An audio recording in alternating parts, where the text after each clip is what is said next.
Welcome back sa ating Gintong Palad channel mga ka-farmers. Dito tayo sa ating bundok. Yan mga ka-farmers, ang ating pinagpagurang bahay.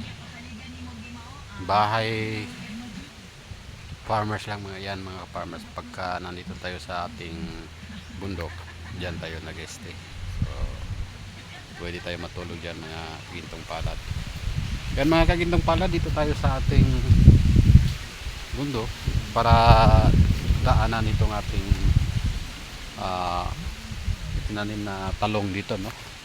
Yan mga ka-farmers, last week is inakutan natin ng lupa yan mga Gintong Palad. So ito ngayon itinanim na natin itong ating talong na naisidling dito, no?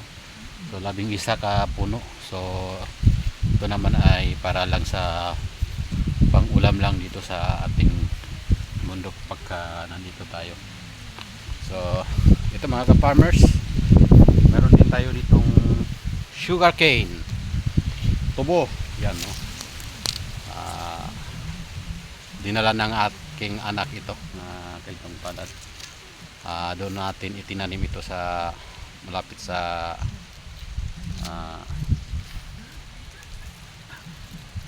labas sa isang bahay.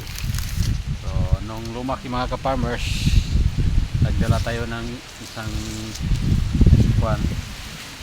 puno. So yan itinanim natin dito. So ilang ka puno ito? 4 ka puno o 5, meron pa doon mga ka-farmers. So medyo lumawak na ito yung tubo, no? Napakatamis ito mga ka-Gintong Palad pagka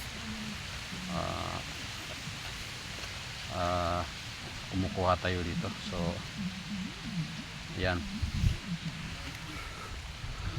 So ito mga ka-Gintong Palad, yung mga tanim natin dito. Nagtanim din tayo ng kasaba, ubi kasaba dito sa malapit sa ating bahay.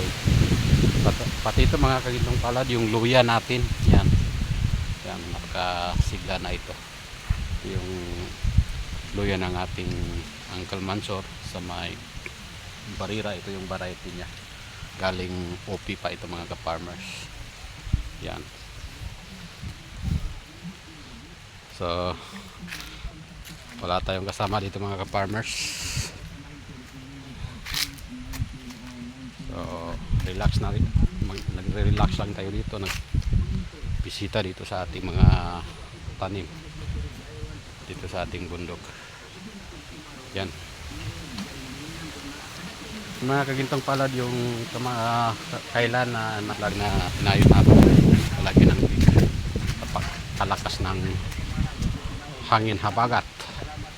So ito yung mga tanim natin. Nagtanim din tayo ng suha o melon. Ito malaki na mga farmers. Ito yan, ganda yung variety nito mga farmers. Yan. So yan lang ang update natin dito sa ating bundok mga ka-Gintong Palad. Isang masayang araw ngayon, no?